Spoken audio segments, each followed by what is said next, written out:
Gallery of Lost Faces.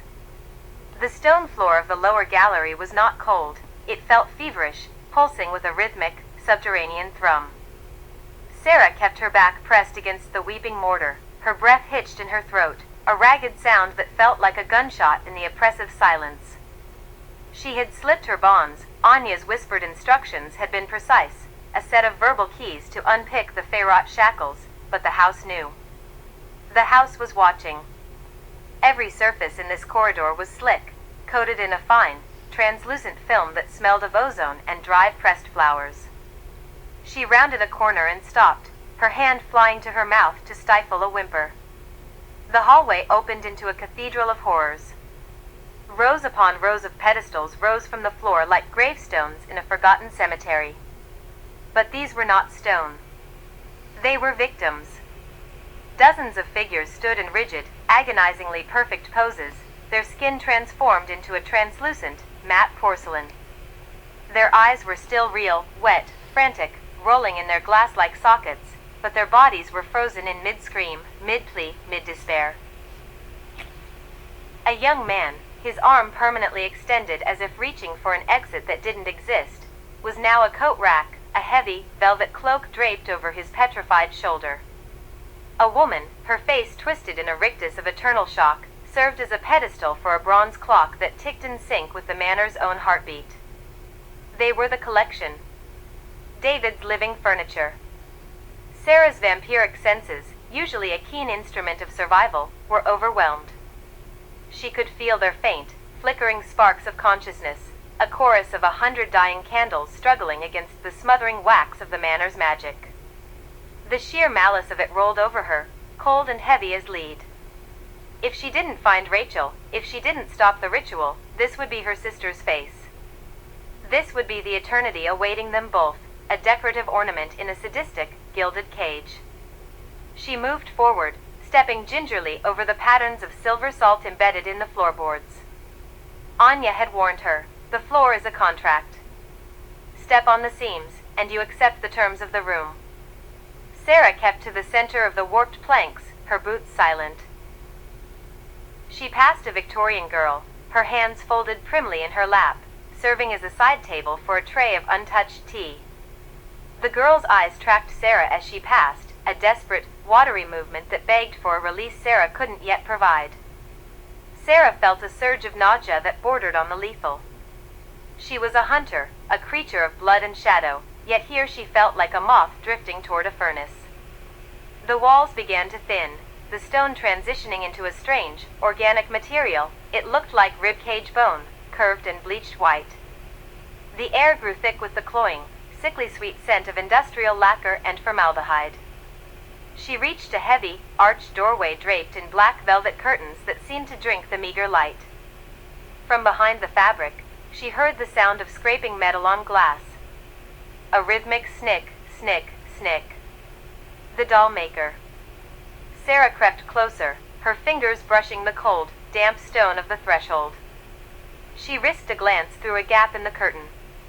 Inside, the room was a chaotic workshop of nightmare engineering. Tools that looked like instruments of torture, delicate needles, tiny silver saws, brushes dipped in vibrant, unnatural dyes, lay scattered across a workstation. And there, strapped to a central slab that seemed to be growing out of the very architecture of the house, was Rachel. Her sister's body was already halfway to the transformation. Her fingers were becoming smooth, jointless cylinders of clay-colored resin. A thin, crystalline varnish was creeping up her neck, shimmering with an iridescent, oily sheen. Rachel's eyes were wide, darting, but she couldn't move. She was pinned by the weight of the magic itself, a prisoner of the room's binding contract. Sarah's heart hammered against her ribs, a frantic, uneven rhythm. She wanted to rush in, to tear the room apart, but her training, the cold, hard logic of survival she had cultivated for decades, took hold. She saw the doll maker, a gaunt, elongated shadow of a man with fingers that ended in needle-thin points, carefully applying a layer of pigment to Rachel's cheek. He was hummed a low, discordant tune, a song that vibrated in Sarah's own teeth. The queen stood a few paces back, her silhouette elegant and terrifying.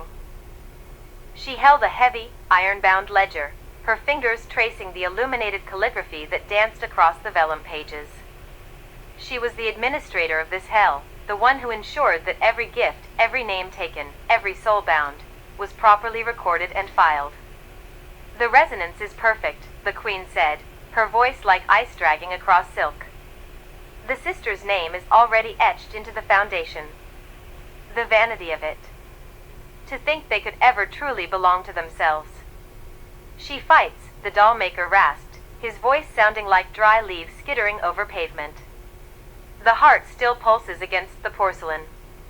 It makes the settling difficult." "Then shorten the tether," the Queen replied, not looking up from the book. "When the final name is carved, the rebellion will cease. Once the transition is absolute, the Sarah variable will lose its anchor. She will be forced to observe the finish of her own lineage." Sarah backed away, her hands trembling. The anchor. The Queen had just revealed the architecture of their trap. They were bound not just by the names they had given, but by the physical manifestations of those names, carved somewhere in the heart of this room. She wasn't just here to rescue Rachel. She was here to commit a murder, not of the doll maker, but of the contract itself. She retreated into the shadows of the gallery, her mind racing. She needed to reach the core, the nexus where the names were etched. If she could bleed the stone, if she could disrupt the flow of the magic by forcing a paradox into the ledger, she might just be able to snap the threads that held Rachel in place. She turned back toward the gallery, her eyes scanning the porcelain victims one by one. She realized now that they weren't just trophies, they were pieces of a machine. Each one, in their stasis, held a sliver of the manor's power, a tether point that fed the overall enchantment. She focused on the Victorian girl with the tea set. If she could shatter that specific focal point, if she could break the rigid, enforced order of the room, the feedback would be violent enough to provide a distraction.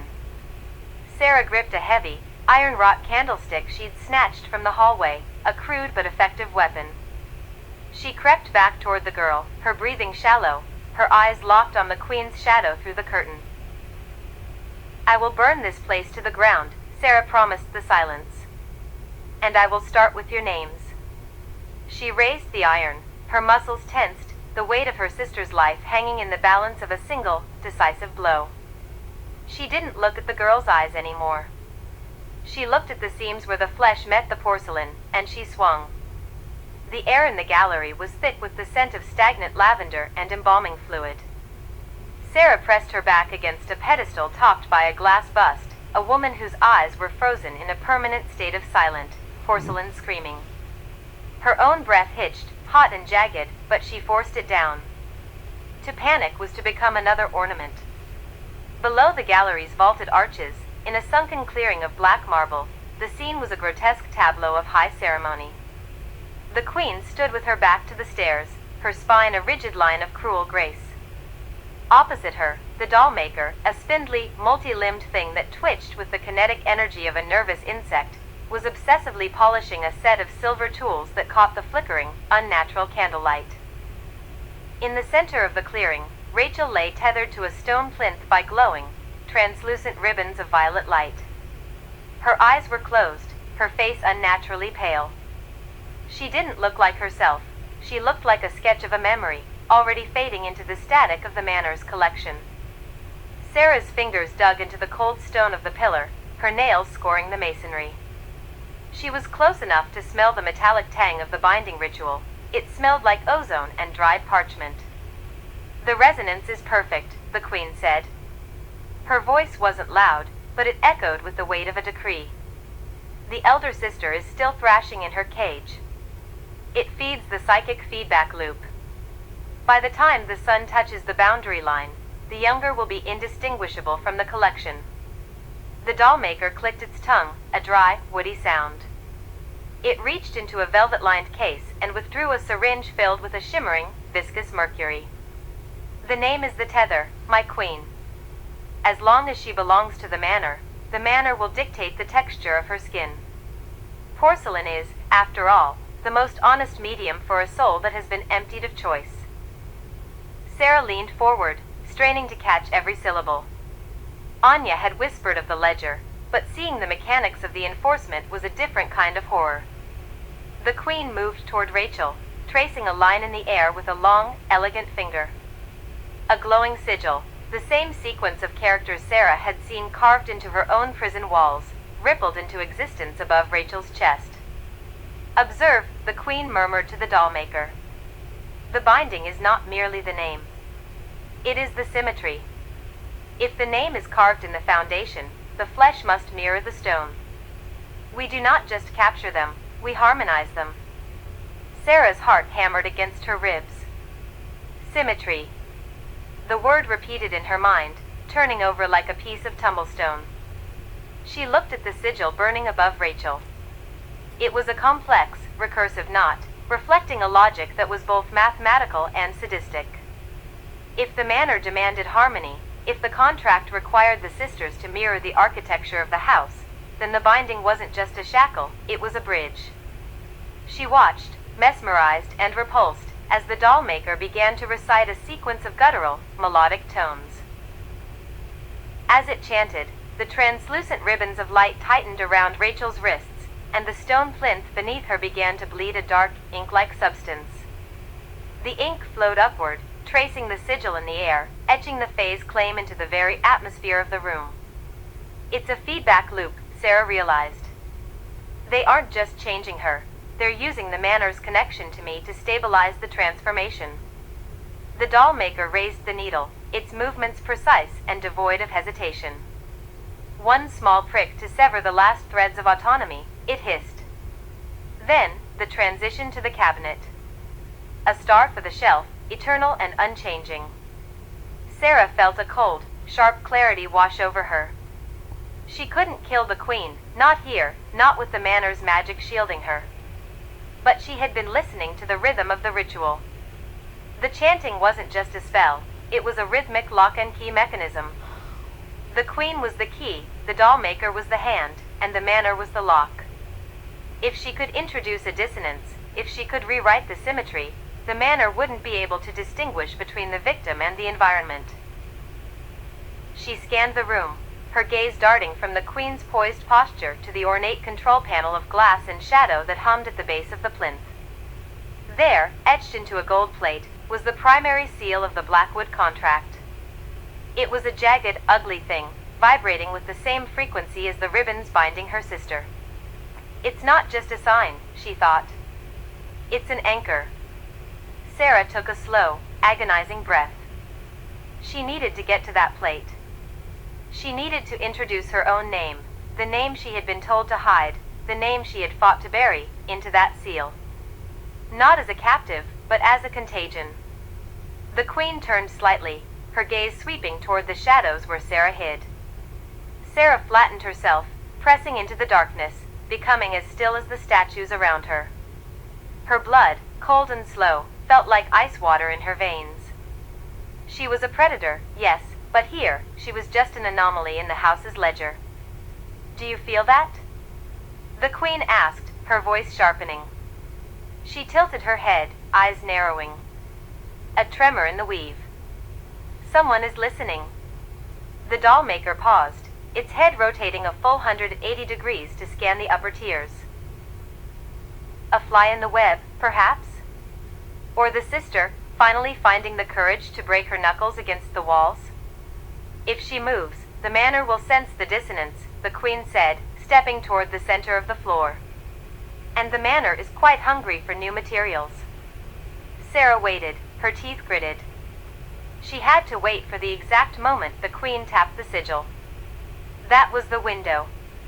When the energy was at its peak, the barrier between the physical room and the magical construct would be at its thinnest. She reached into her pocket, her fingers brushing the cold, sharp edge of a small, jagged piece of stone she had pried from her own cell wall, a sliver containing a fragment of her own name. It was a suicide note if she failed, a weapon if she succeeded. The Queen raised her hand, fingers glowing with a sickly, pale light. She began to chant, the sound vibrating in the very marrow of Sarah's bones. The air began to warp, the reality of the gallery bending like glass held over a flame. Rachel's body began to shimmer, her skin taking on the matte, unyielding sheen of fine china. Now. Sarah didn't wait for the courage to act. She lunged. She didn't run toward Rachel. She leaped from the gallery balcony, not at the queen, but at the control plate. She tucked into a roll, hitting the cold floor with a dull thud, and skidded into the center of the clearing. The queen whipped around, her eyes widening in genuine, icy fury. "You," the queen hissed. Sarah didn't look at her. She slammed the shard of stone, the piece of her own name, directly into the vibrating center of the control plate. The reaction was instantaneous. The manor shrieked. It wasn't a sound of air or metal, but a sound of tearing parchment, a high-pitched, grinding wail that shook the very foundation of the room. The glowing violet ribbons turned blood-red, whipping violently in the air like dying snakes. The doll-maker shrieked as its mechanical hands were caught in the sudden discharge of energy, its fingers snapping like brittle twigs. The queen recoiled, her hand raised to shield her face as the sigil above Rachel exploded into a shower of sparks. Sarah grabbed the edge of the plinth, her hands burning where the magic surged, and stared at the chaotic, swirling mass of light she had just created. She hadn't broken the contract, not yet, but she had shattered the symmetry. The queen lunged, her fingers elongated into jagged obsidian claws, but Sarah held her ground, clutching the vibrating plate. For the first time, she saw the queen hesitate, caught in the wake of the very laws she had spent an eternity enforcing. The house was confused. It was trying to reconcile the presence of two names in a space reserved for one. "You fool," the queen spat, her voice trembling with rage. "You've invited the decay into the architecture. You'll tear the manor down upon us all." Sarah glared back, her eyes glowing with a feral, predatory light. Then let it fall. She slammed her hand down again, driving the shard deeper, feeling the cold, ancient blood of the manor pulsing against her palm, responding to the name she had finally dared to claim as a weapon. The gallery flickered, the walls of the room shuddering as if the house itself were gasping for air.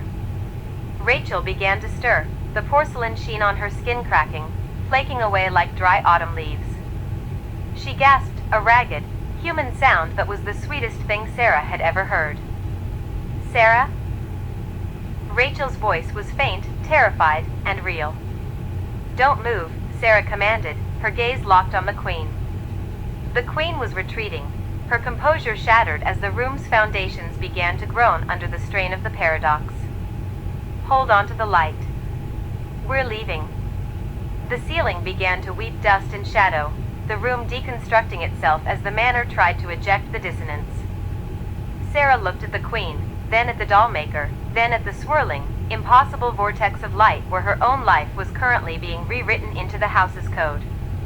She hadn't won yet, but for the first time, the house was screaming in pain. And Sarah was the one holding the blade. The air in the lower gallery tasted of ozone and drying sap, the smell of Fae-wrought architecture struggling to remain solid. Sarah pressed her spine against a pillar that felt uncomfortably like muscle, pulsing with a rhythmic, subterranean thrum. Above her, the ceiling was a vast, inverted sky of shifting constellations, each star a soul trapped in the manor's foundation. She held the jagged fragment of stone she had pried from the wall earlier. It was still warm, vibrating with a high-pitched, metallic whine that set her teeth on edge. This was the key, or rather, the splinter in the machinery. She watched from the shadow of a marble archway.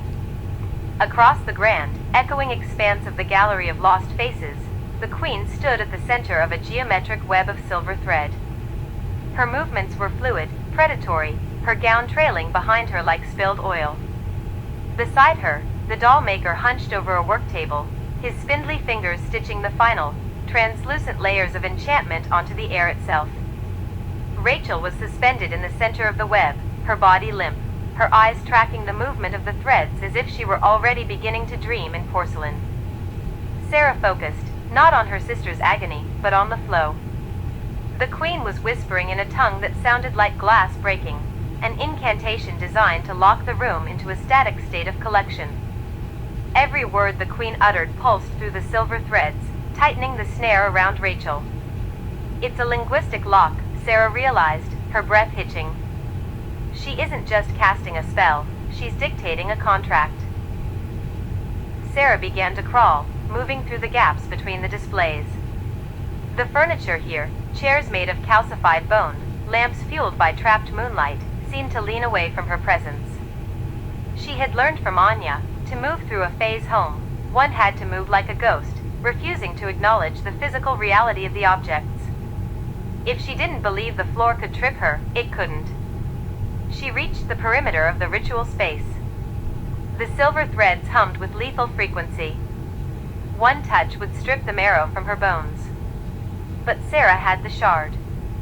She pressed the fragment against a junction where two silver threads crossed, a knot in the manor's own syntax. She didn't push.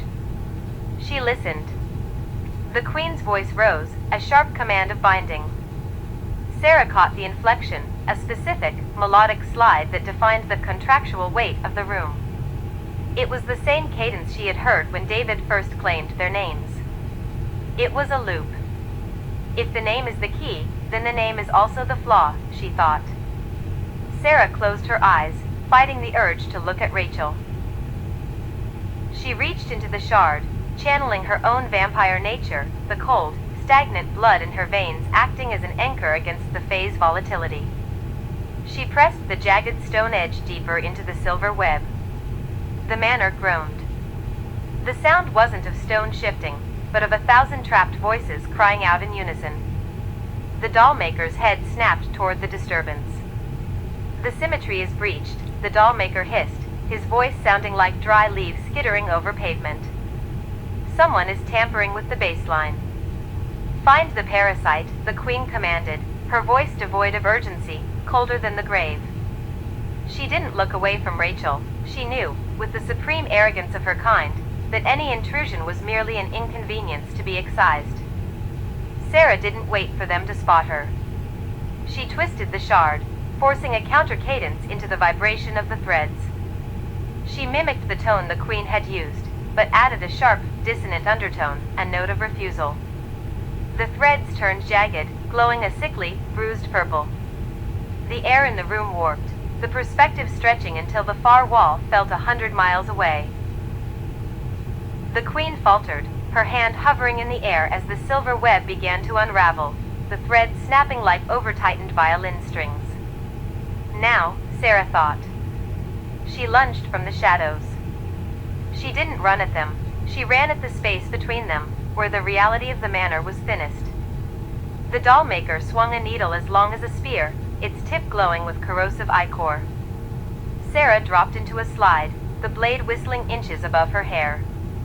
She felt the static electricity of the Fae magic singe her skin, the smell of burnt ozone filling her lungs.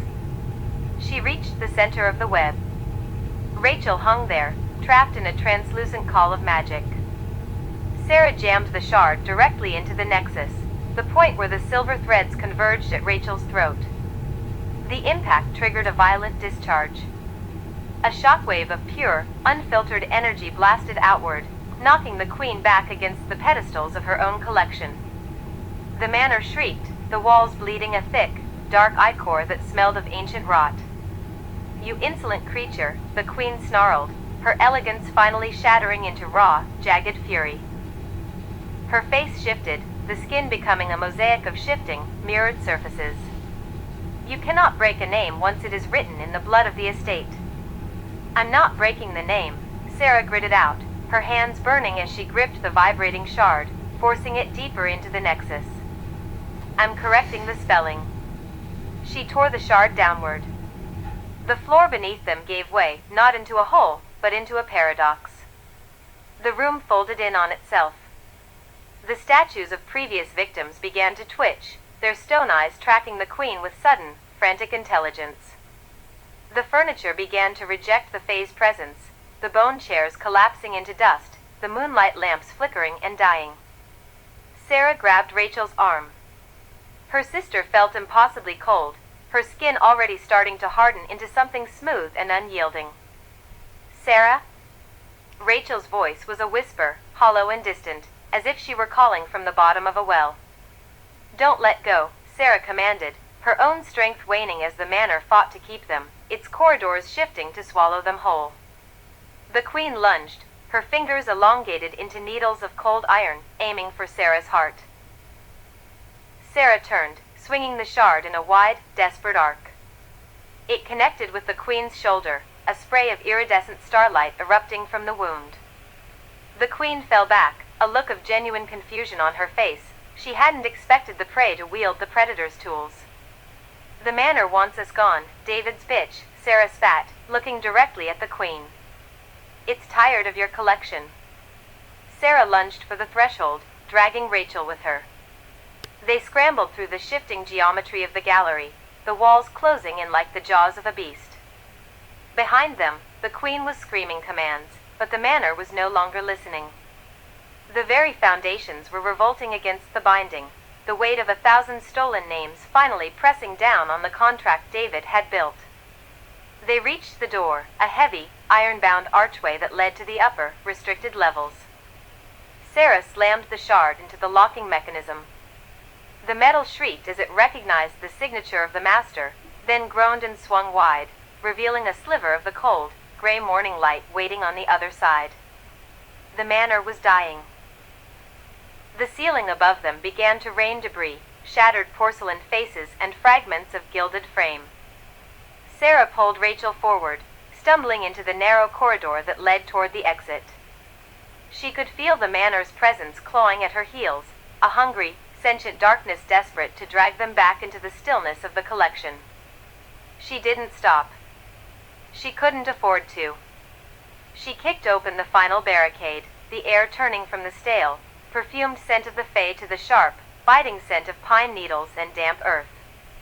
They fell out into the tall, wet grass of the estate, the transition so abrupt that Sarah's lungs burned with the sudden intake of raw, unenchanted oxygen. She collapsed, dragging Rachel with her, both of them gasping, their clothes torn and covered in the gray dust of the manor's crumbling interior. Sarah rolled onto her back, her chest heaving. The manor towered behind them, a monolith of impossible architecture. For a heartbeat, it was silent. Then, with a sound like a mountain collapsing, the central tower imploded. The screams of the trapped souls were cut off as the stone folded inward, burying the Gallery of Lost Faces in a tomb of its own design. Silence descended, save for the rustle of the wind in the pines. Sarah sat up, her hands trembling. She reached into her pocket and pulled out the locket she had managed to snatch before the final collapse, the only physical thing that felt like it still carried a spark of the life they had lost. "We're out," Sarah whispered, but the weight in her chest told a different story. The manor was gone, but the binding, the invisible thread that had attached their names to David's ledger, still hummed beneath her skin, a faint, persistent ache that told her the collector was not finished.